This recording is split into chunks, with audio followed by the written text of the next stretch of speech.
Good morning, Wes. Good morning. How are you? Doing good. That's good. That's good. So, tell us, Derek, who you are and what brings you here today. Thanks for having me on your program, Priscilla. Talking about this issue that affects our community, they need to be aware of it and take action. My name is Derek Harper. I'm a member of NCAPL, which is the National Coalition Against Predatory Lending. We are homeowners who are victims of predatory lending by the local nonprofit Blue Hub Capital. We have organized and challenged Blue Hub. This has been a fight since 2020. We couldn't take what Blue Hill was doing to so many people without speaking out. They are mortgage bullies. I am here today to let the public know about the work we are doing and ask them to join us on Thursday, April 8th. Tuesday. Tuesday, I'm sorry, thank you. April 8th at the State House, where we are supporting legislation that combats predatory lending. And who is Blue Hub Capital? Blue Hub Capital is a 503c charitable organization. They are based in Roxbury, and since I've been a homeowner with them, they have moved within Roxbury limits 3 times. Blue has mortgaged aimed at low-income and minority homeowners, and they use shared appreciation mortgage through deceptive practice, gaining millions of dollars by taking away a majority of the homeowner's equity. The CEO has a salary of nearly $1.2 million, and all the top executives have high 6-figure salaries. So tell us about what is shared appreciation mortgage? In addition, it is an additional loan that takes a percentage of your equity when you try to refinance, sell your home, or convey it to your children. Blue Hub does not give you the dollar amount of the SAM, nor do you realize you have one because they bury the documents in the closing documents. Most people do not realize they have a SAM until they refinance or try to refinance. You would think a SAM being reasonable is something like 10% of your equity. No, Blue Hub on some occasion has taken 50%, that's like the one I signed, 57%, 69%, and in one case that I know of, 75% of your equity. Many people cannot afford paying off the SAM and their first mortgage with Blue Hub Capital, so they are stuck. Can't tap into their equity because it never belongs to them. We think this is intentional. Many homeowners simply pay the SAM just to be rid of Blue Hub. That's awful. That makes no sense. No sense. So, what happened in November when I think Governor Haley signed the economic development bill? Tell us about that. Sure.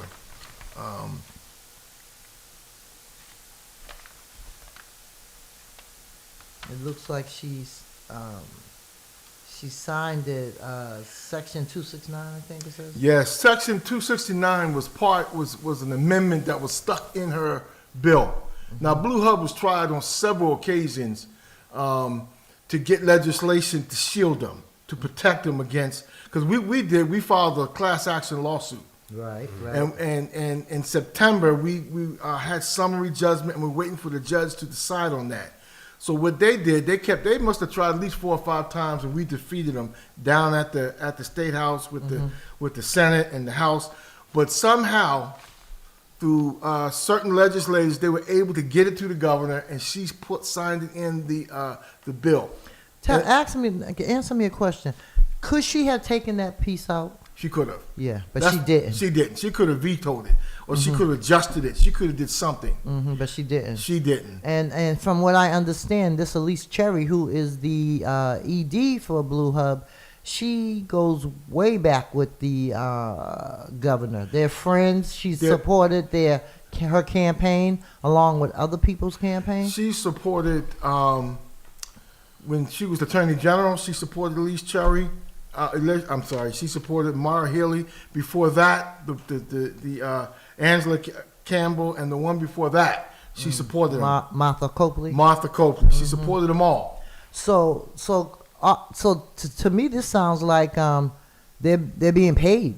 You know. Well, that's how we understand. I mean, it. yeah, she contributes to their campaigns, so they feel like they owe her something. Right. You know, that's one problem with politics. When you support a candidate, you feel like you owe them. You know, that's why I like grassroots. You know, it doesn't make any sense. I would love to get Elise Cherry on my show.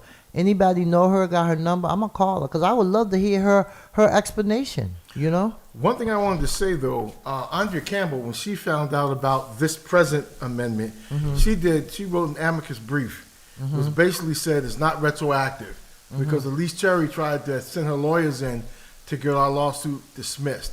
And see, traditional banks don't do this. There's no bank. They are the only entity in Massachusetts who does shared appreciation mortgage. You know, shared appreciation mortgage is done in other states, but not like the way they do it here. In fact, the experts tell us nobody does it the way they do it here. And another thing, from the people that I've talked to that's part of the National Coalition, they say that, you know, they were told you don't need a lawyer, don't bring a lawyer. I mean, this makes absolutely no sense. Right. See, you have to understand, when I got mine, about, I don't know, 13, 14 years ago, we were underwater and we were facing foreclosure. And they said, hey, I got a flyer that said, if you have income, we can help you. So my wife and I rushed in. We had income. I didn't even think about getting a lawyer. I just wanted to save my house. Right. So we're signing papers and, you know. And it's buried somewhere down on It's page buried. 20. And you know, that's why they always say, read the fine print. That's why anybody that's going to do any kind of mortgage needs to have a lawyer. Right, exactly. You know, because you're not going to read it. And if you did, you might not even understand it. Right. Brother, let me ask you a question. So for someone who is getting into the housing market and doesn't really fully understand what's going on and they're buying a house, how is this affecting them negatively? Like, what should they be knowing about, like, what's going on? For those who just, like, are getting into the housing market or just bought their home and don't really know what this is about? Well, the first thing they should know is stay away from Blue Hub Capital. Don't do anything with them. But I would take a first-time homeowners buyer's course. I would talk to people like NACA or people who are reputable. Or Massive Affordable Housing Alliance, MAHA. Right. You know, people like that. And I would have an attorney through every step of the process. I'd make sure you understood what was going on. If you are in trouble, I would never do a SAM like this, a shared appreciation mortgage. I mean, you just wouldn't do it. Because they pretend that they're helping you, but they're really not. They're not. Let me say how bad Blue Hub is. They're the entity that got us into this, and then they use Aura Mortgage as the mortgage holder. But they own Aura Mortgage. NSP is the agency that holds the SAM, but they own NSP. You know, and when they gave out the mortgages, back when everybody was getting 3% interest, mine was 6 point something, and I've been locked in. You know, so we lost a lot of revenue, a lot of opportunity. You know, and the only way I found out, because when interest rates started to go down, I called and said, well, can I refinance? Right. They said, no, we don't do that. Then I got the cards from Nardello, who's the head of National Coalition Against Predatory Lending, and a Globe article. And when I called the number, she said, you know you got a second mortgage on your property? And I said, no, I don't. She said, yes, you do. I put the phone down, I grabbed the paperwork, and I looked through it, and there it was. And we just didn't know. You know, they are crooks. You know, they are thieves. That's awful. You know, and they should be dealt with. They should be held accountable. They're just like back in the late 80s when they redlined us, you know, in Roxbury, Dorchester, Mattapan. And they would, folks were literally losing their houses because they had got like a home improvement loan. And the loan, the interest rate was so high that the people couldn't even afford it. Right. That's how Mass Affordable Housing Alliance was born. Yes. You know, I work for that organization. I love that organization because they teach you how to purchase your home. They give their classes that you go through, and you get a certificate. But they teach you the first thing that one of the things that they said. So we bring in bankers, we bring in real estate folks, insurance companies, lawyers, and the first thing that people say is you have to have a lawyer, because it may cost you $400 or $500 for a lawyer, but if you don't have one, then you wind up in a situation like what's going on with the National Coalition.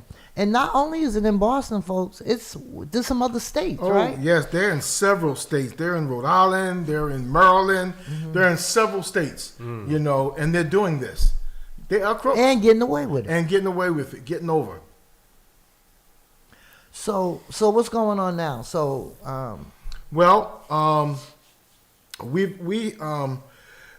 we have advocated and persisted in a couple of things that have happened. When Governor Haley signed the bills, which you were asking me about, into law, no sooner than the ink dried, Blue Hub tried to get the case thrown out of court. General Andrea Campbell filed an amicus brief that basically said the new law is not retroactive, meaning Blue Hub has no grounds to throw out our case. Since 2023, the group has been at the State House. And thank you, Priscilla, for allowing me to come down, and for times you've come down and supported us. We've been working to create legislation to close the Pandora's box of the new law. Prayerfully, State Representative Michelle Du Bois has filed HD 3988 Act regulating certain mortgages. HD 3988, along with SD 913 by Senator Lydia Edwards, is also addressing created by the loophole that was created by Section 269, and protects homeowners considering SAM from any source by requiring unprofitable disclosures. Requiring upfront disclosure. The guardrails make sure homeowners are informed of shared appreciation mortgage and decide beforehand whether they can afford to enter into a SAM. So, for example, Blue Hub Capital wants to use SAM. There would be a cap of 15%. Homeowners receive HUD certified counseling. You were asking what needs to happen. Blue Hub has to provide all information about the SAM clearly in advance, and Blue Hub would face remedies for violating the new provisions. On Tuesday, April 8th at 1:30 p.m. At the State House, we will be participating in informational session hosted by Representative Du Bois for fellow lawmakers to co-sponsor this draft.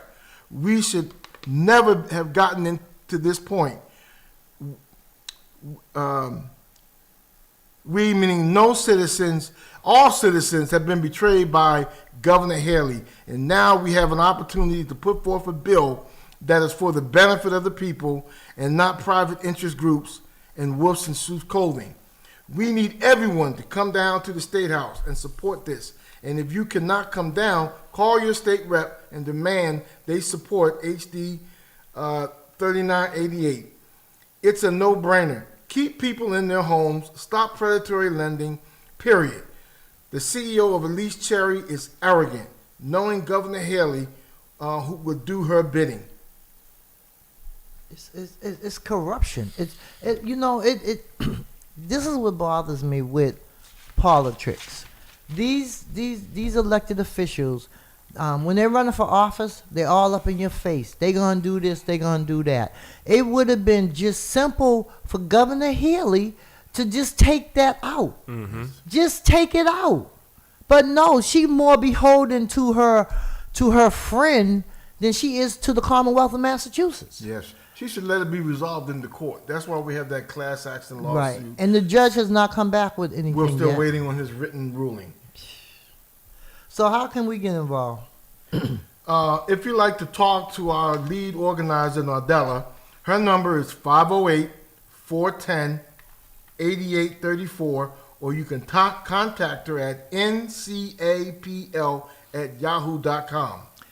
So Nadella is amazing. I mean, she has been a fighter in this, and she's been in the forefront.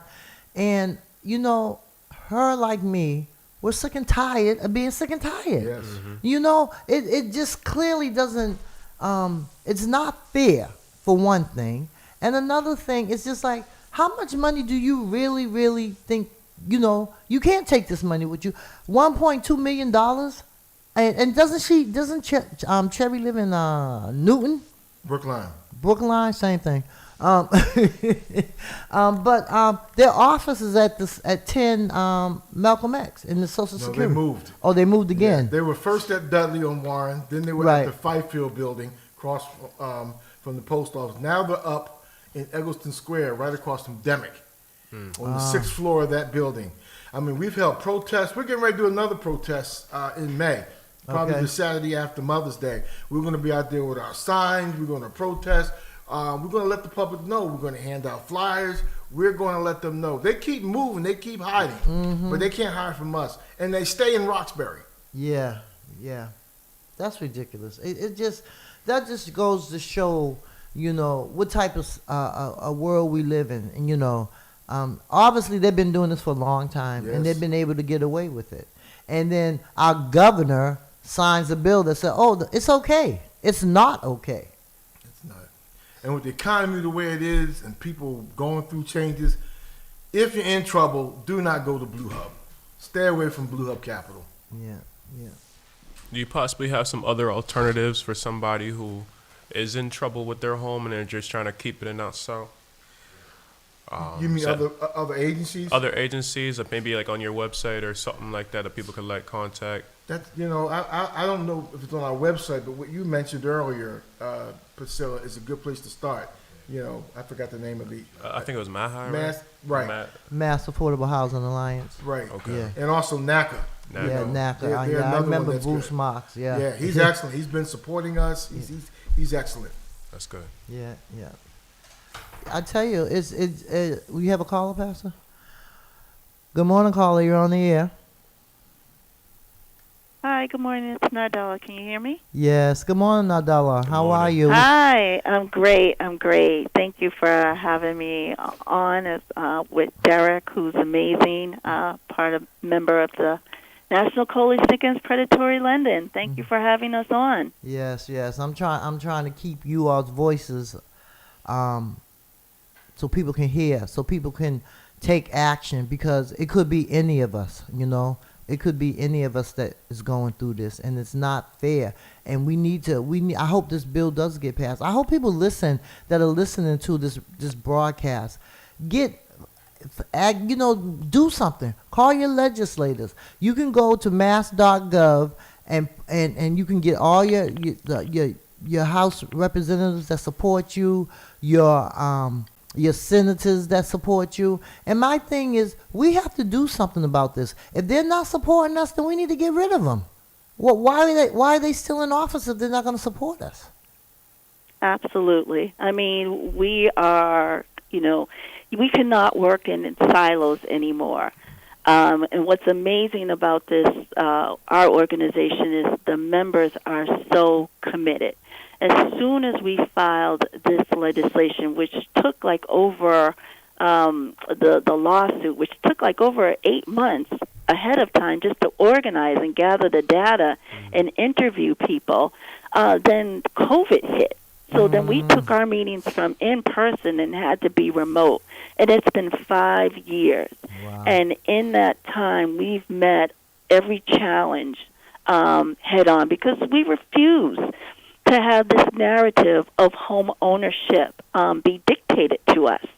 And that's a dystopia of having the right to narrate someone else's life and livelihood and narrate the opportunities to build generational wealth. And the through line is where you live, your income, and your race. And we got to wipe that out. And what the people have realized is, by coming together, we are more powerful together, and we can put the truth out there. And it has taken us to testifying in front of the panels at the State House meeting with legislators, holding them accountable, having the story get out in the press, and now it's come to where we actually have proposed legislation to undo the collusion and corruption that was a marriage between Elise Cherry and Governor Haley that harms the homeowners in ways that are just outrageous. It's outrageous to create a law that guarantees someone immunity from violating laws. It's ridiculous. Never been heard of before. And the homeowners are the ones that are hurting on the back end. So this is sharecropping 3.0. History is rewriting itself, and the National Coalition Against Predatory Lending is going to hold the line. I hear We're doing it for the people. Because we are the people. We have the People power. have the power. Yes, thank And you. I thank you so much, Priscilla, and Derek, too, because Derek was out there the day that piece of legislation was filed, and he confronted the governor head on, confronted the governor head on, and that lit a spark for people to have some more awareness about what is going on for the people that we elected into office. That betrayal hits home. So really, you have the power. You have the power. The people have the power. Priscilla, I believe it 1,001%, and we're going to take that truth and make new laws to help the citizens of Massachusetts and beyond. We're going to go into other states and let them know Blue Hub cannot get away with robbing people, and we cannot let these politicians, they can walk and chew gum at the same time. They can support multiple bills at the same time as well. Right. I mean, when you think about it, do you all have a list of like the legislators that are actually supporting you, and the ones that are that are in our community that may not be supporting? So well, we're going to actively work on a roll call, and we hope to have that list completed by the time we have our protest in front of Blue Hub in May. Okay. And we will do the roll call, and we're going to work on having community meetings, publicizing that roll call. Right. I mean, you got to stand on your record. That's right. You got to stand on it. Yes. You can't go to these community meetings and shake hands with people and then come back up on the State House and then give an open pathway to these lobbyists that are not for the people. It's a roll call. It's time to call them out. Yes, I totally agree, because they've done more harm than they have done good. And we need to get rid of these politicians. If folks would get out and vote, I mean, all we got to do is get rid of one person, to let them know that we do vote. We need to vote. That's people don't. My vote don't count. The only time your vote don't count is when you don't cast it. Well, we see what's going on at the national level when people feel like their vote doesn't count. And now this is what we're happening.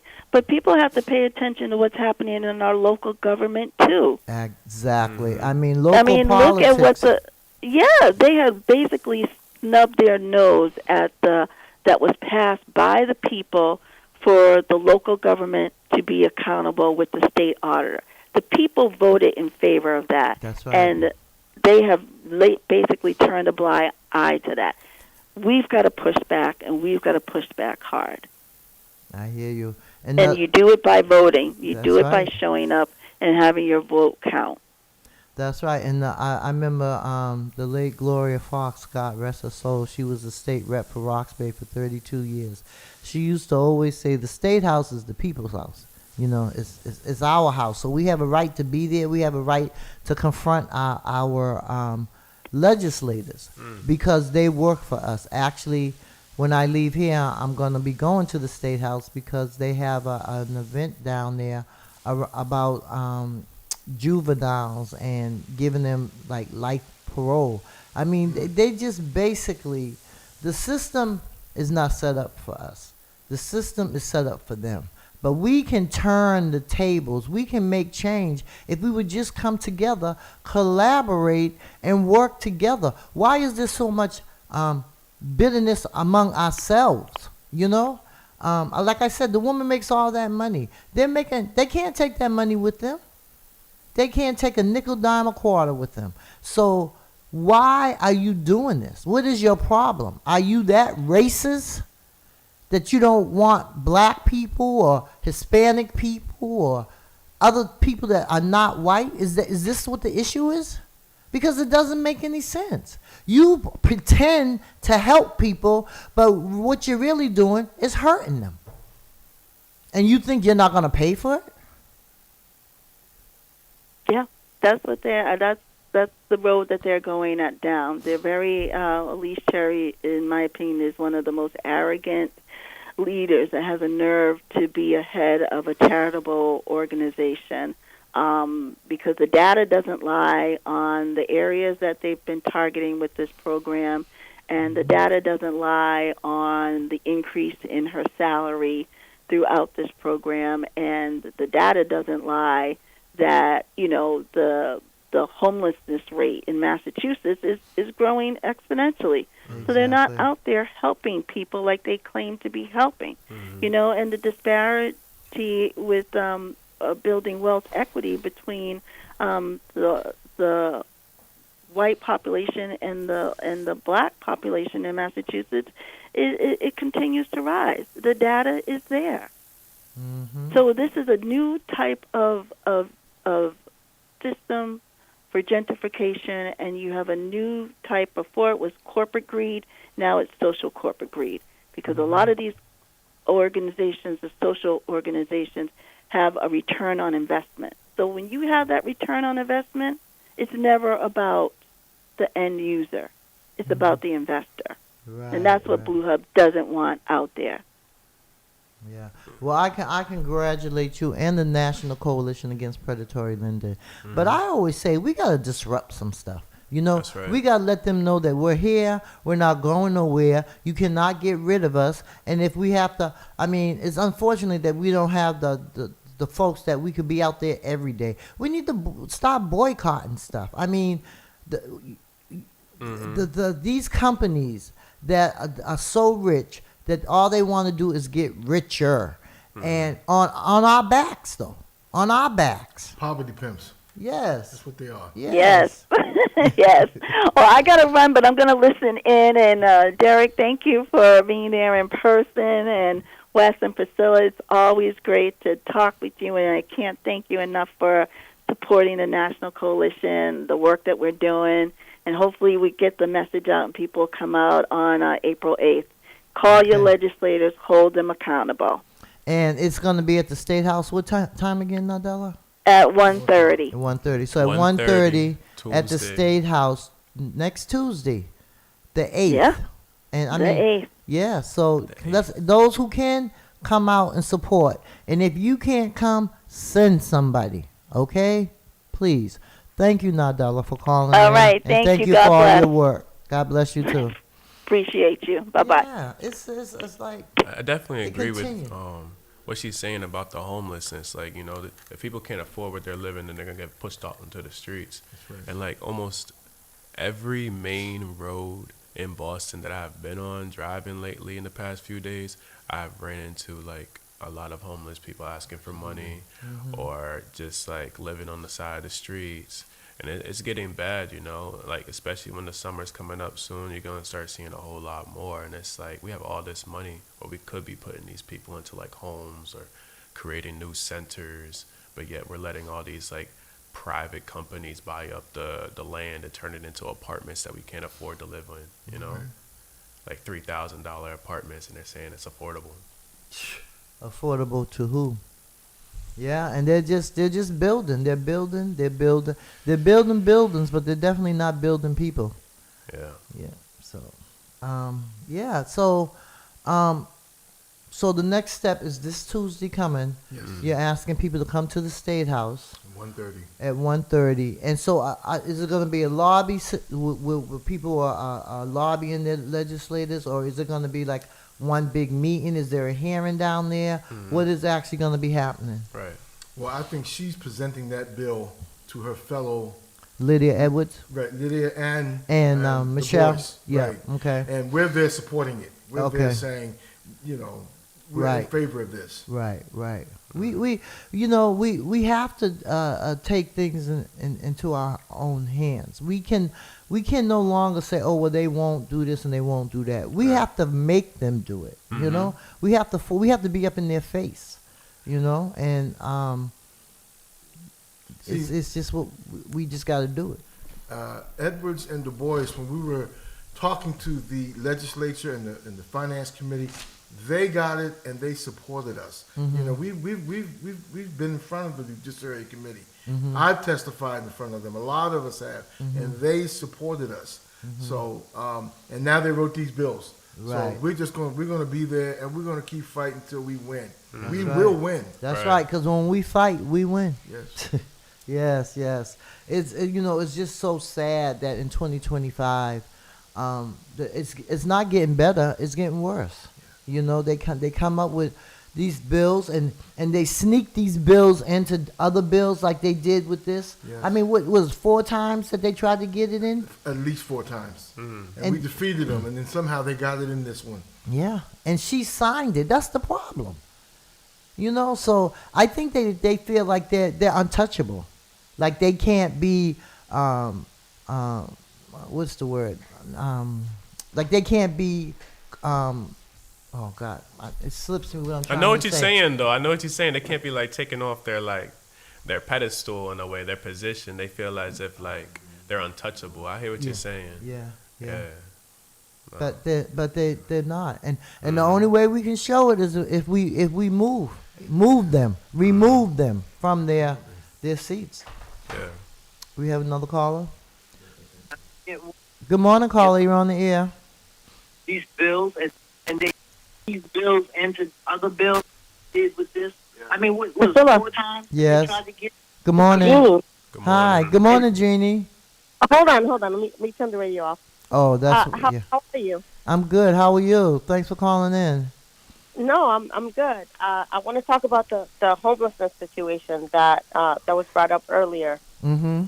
Go ahead. I know you're thinking about your youth. Go ahead.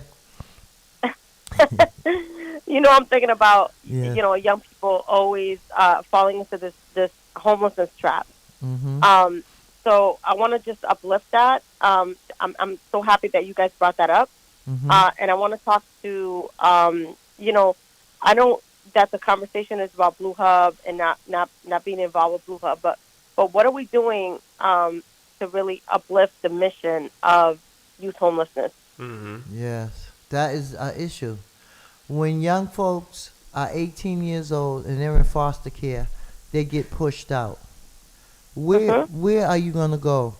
80% of the youth that go to prison are out of the foster care system. We have all these CDCs that are supposed to be for the communities. They're building all these buildings, and all they're doing is they say they're building affordable housing. So if they're building affordable housing, what about the young folks that are out here homeless? You mean to tell me we can't build some housing for the young people? No, they definitely could.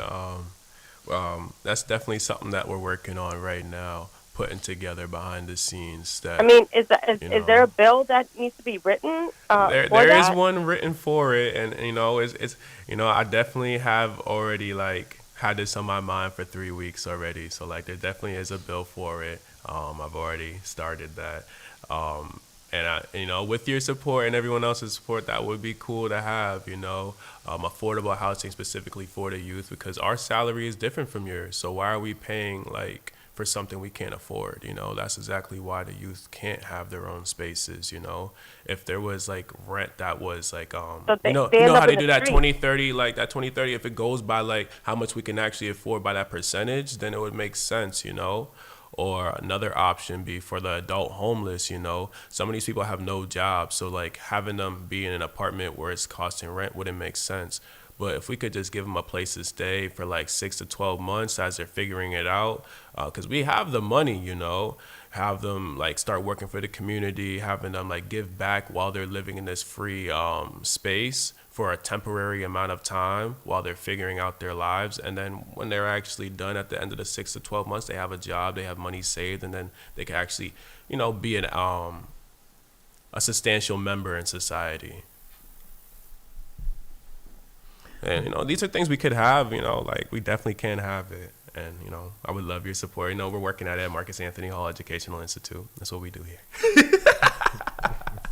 We can talk about that. Yeah, we definitely got to talk about that. Either off show or something. There's room to see, we're thinking the same. That's what I'm talk saying. About it. We're thinking the same, and like you have a lot of connections. Like we could get this done. Definitely, we could definitely get this. That done. would be wonderful to have one of these CDCs step out, because I know a lot of them got a lot of money. Stop playing and have some units. Put aside at least 10 units for homeless youth. Mm-hmm. Because if they had one of the most, it's called set aside units. Right. There's actually a name for that. It's called set aside units, and there's been a proposal done. There's Rhode Island is doing it. Maine is doing it. Why isn't Boston doing it right now? I don't know, but we need to write the bill if the bill ain't written, because that's how things get done. We as a community, we have to write the bills, take them to our legislators, and make them put the bills through. So I know, Jeannie, that you work with youth. You love your youth, and some of the youth that you work with, they have issues. They have problems. A lot. But so because they have issues and problems, that means that they have to be homeless, that they can't have jobs. Mental health is real. Mm-hmm. Mental health is real. We did Right. a event at 321 last week. Thanks to Wes. I got to give Wes all the credit. The Black Jaguars. Yeah, the Black Jaguars. And we had mental health people there. We had a young woman that did embroidery and gardening. I think she was almost 80 years old, and she said she'd been growing her own food for forever, And this is what because they're poisoning us with the food, okay? No, And Priscilla, I do my own gardening program with my young people. Yep. And That's I have the. It's not a luxury. It should not be a luxury, but I do have the option of having 2 amazing, garden beds that are dedicated to youth development. And I teach my young people how to garden their own stuff. Mm-hmm. It's something that I think should be, along with financial literacy. I can't stand that word. Along with financial empowerment, we should also teach our young people how to grow our own food so that we don't have to be dependent on government poisoning. At the end of the day, some of it is poison. Exactly. It is. And some of that food that we're eating, it causes us cancer. It causes all kinds of problems. I'm sorry. Hey. You turned my phone off? Oh, technical difficulties. Oh, my goodness. I'm on Facebook Live, and he turns my phone off. That's So okay. Jeannie, we definitely got to talk after the show, because this Priscilla, is something. You're booked and busy. Jeannie, we definitely got to talk after the show, because this is something we got to put action to, not just I words, mean, let's meet up. I'm gonna be available after 12. Let's do it. Let's just meet up. Yeah, we can meet at 321 Blue Ave, the office. I'll meet you guys there. All right. Definitely, because we got to do something. We can't we can't rely on government. We know they I don't want to say the word, but they. I don't want to say the word. Canceled. No, I don't. It wouldn't be a cuss word. It would just be, But yeah, we have to speak up, and we have to speak out, and that's why I love my young folks, because they're not afraid to say what's on their mind, And we need to get more of Boston Public Schools. What are they doing for our young people? When you think about it, really, everybody can't be homeschooled, but we need to try to come together and submit a proposal to these folks. Right. And so then we can really see who's for it and who ain't for it. Then we can really see who's with us and who's not, Especially with the election season coming around. A lot of people don't know who to vote for and what these people even what policies they support. you know. So then people are going to the podium, especially in the young demographic, and we're just voting based off names we heard in the household, when it shouldn't be like that. You should be voting based off of like what that person is supporting and what they're not supporting, and how that impacts your own personal life. And what they have done for the community. And what they You have know, done for the people community pop and up our out of people. nowhere. Right. Oh, I'm running for this. I'm running for that. Well, I don't even know you. You know, so, you know. I mean, there's people that have done good work. I'm curious. I'm curious. Thomas O'Brien, he's running. Does anybody know about him? I have not. I know that he has a good pedigree. I know his pedigree is right, but does anybody in the community know about him? There's so many people don't running know. right I don't now. know. And I don't I'm know. seeing new people every day popping up saying they're running. It's a lot, Yeah. to keep up with. But definitely there has to be changes in the city. It needs to be changes in the way that the government is run, period. You know, they're talking about changing the amendment, the Constitution. What they need to do, they need to take 13 and 14 out of the Constitution, first of all, and they need to take it where it says we are 3/5 of a person. They need to take that out, and there's some other things that need to be taken out of there. But I mean, especially as black people, we've been fighting all our lives. You know, we've always had to fight. We were brought here against our will, and they have wanted us to be slaves forever. But everything has its time. And I just hope that our people are listening and that they are waking up. Because the work that you do, Jeannie, it's amazing. You help your young folks get driver's license. You help your young folks learn how to sew. You help your young folks learn about cosmetology, gardening, and there's so many other things that you teach them. And these are skills that they can use when they get out of high school. And that, well, you know, the college is not for everybody. It's right? not. We went to college. We went to college. All of us went to college, right? Mm-hmm. We went the correct route, allegedly. Well, Correct. I didn't go to college Correct. till I was 26 years old, so I didn't. You know, all of us went to school. We wanted that, but I have to think about the alternative. Like, how about if you don't want to go to school? How about if you just want to get a trade that is going to get you spearheaded into, you know, into these high level careers? Right. So, there should be that's alternative options. Everybody should have to go to college everybody, so that they should get have the good life. Like, everybody thinks you're supposed to be following the system for success, and you don't have to follow the system for success. No, you know, we there don't. should be other No, types of we ways don't. to get that success. You know, we definitely need to dismantle this system that we're living in, because people think there's only one way to reach their goals. You know, and that's just not like true. everybody. I know. Everybody needs HVAC. Everybody needs a plumber. Everybody needs, you know, an electrician, and those are tracks that we have to consider for, you know, if our young people want to do that, I'm going to give them the opportunity to do that, you know, and that's what I do with our young people. Thank you, Jeannie. We really appreciate you. We appreciate you calling in, but we're gonna get back to Derek, because this is about. This Blue Hub situation. We need everybody definitely, to come out on Tuesday for the fight. Yes. We're asking people to come out. So, Derek, what part of the state do you live in? Hyde Park. Oh, okay. All right. You're So right you next right to in me. Boston. Yes. Yeah, so it ain't like you way on the other side, like in Nope. Springfield somewhere. But there are people that are in other different parts of Throughout the state. the state, yes. Yeah, and the fact that there's other states that the same thing is happening to. Yes. And so, I hopefully and prayerfully, I think I have something on the 8th. I got to check my calendar, because I definitely want to be down there to support, because I want to see this. Brother know? Derek, some people are asking me what's happening on Tuesday. Could you repeat what's happening on Tuesday? Sure. We're going to be at the State House at 1:30 to support Michelle Du Bois. Du Bois Du Bois. and Lydia Edwards. They're proposing bills that are going to protect the community against predatory lending.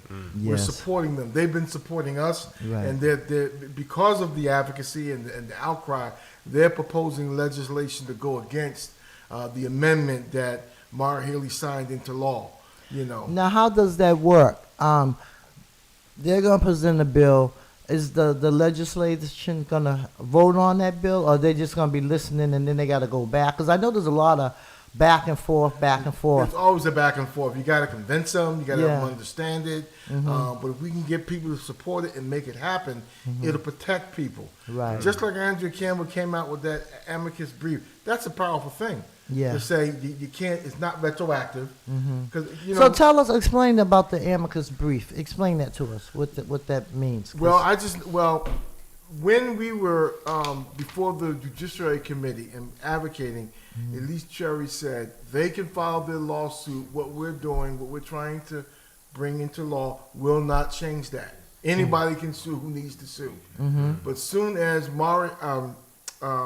Governor Haley signed that amendment into law, they sent their attorneys into court to try to do away with that lawsuit. We had to go in and fight that. So what Attorney General Andrea Campbell did was say, nothing will prevent that lawsuit. That amicus brief is a legal process. Yeah, and coming from the Attorney General, that's powerful. For her to say, whatever the governor did, it's not retroactive. You can't go back. You can't undo the fact that we got this lawsuit. Right. Now, this new legislation is to put guardrails around, the fact that the governor put it in place. We can't have a Blue Hub charging 50% equity, 75% equity in people's houses. You sell it or you refinance it or you want to give it to your children, and they got to give up 75% of the equity To somebody else who's not even living there. That's crazy to them. That is crazy, right? I just retired. So this takes away from generational wealth. Absolutely. Good morning, caller. You're on the air. Good morning, Sister Priscilla and guest. Good morning, Grace. Good morning. How are you? Good. One, I like you to explain what the guardrails is, because I don't fully understand what that is. And also, I just want to share that the city is having a home buying fair Saturday at the Bruce Bowling Building from 9 a.m. to 1 p.m. That may be a good thing for this coalition to come down there and talk to new homeowners who are looking to be homeowners. So they can be aware. They're going to have all the banks down there, and so that may be a great opportunity. Thank you, Grace. That sounds like a great opportunity, actually. That's right before the before Tuesday. Yep. And I just also want to call out to the White Stadium contracting opportunities. The next meeting is April 15 at Lena Park. And I just want to call out that they're having several meetings about getting contracts for White Stadium when it's built. So I just want to let people know about that. And I also do you have a flyer or something about that, Grace, that we could post on our social media and stuff? Because can I email it to you or something? Yep. You have my email, right? I'll just send it to you in a text or something. I can send you that I can send you that information. Okay. And I also want to say is we can be developers ourselves. Right. Yeah. So I know of a 3-family house that 10 college students bought, and they turned it into a rooming house. So why not let us train the youth on doing that and becoming developers? There's plenty of money. The city has plenty of money out here for these developers. Sister Priscilla, you're a homeowner. When you look on your property tax, the community preservation money that comes, that I call it a tax. Yeah, that the CPA money, yes. Yeah, that comes out every year. It's out right now. That's money to develop, to build. So why we can't come together and purchase a home, turn that into rooms for the youth, and we can do this. We have the skills and the knowledge. We don't have to ask them. When you ask them, that means So you're saying that you have the inability to do it for yourself.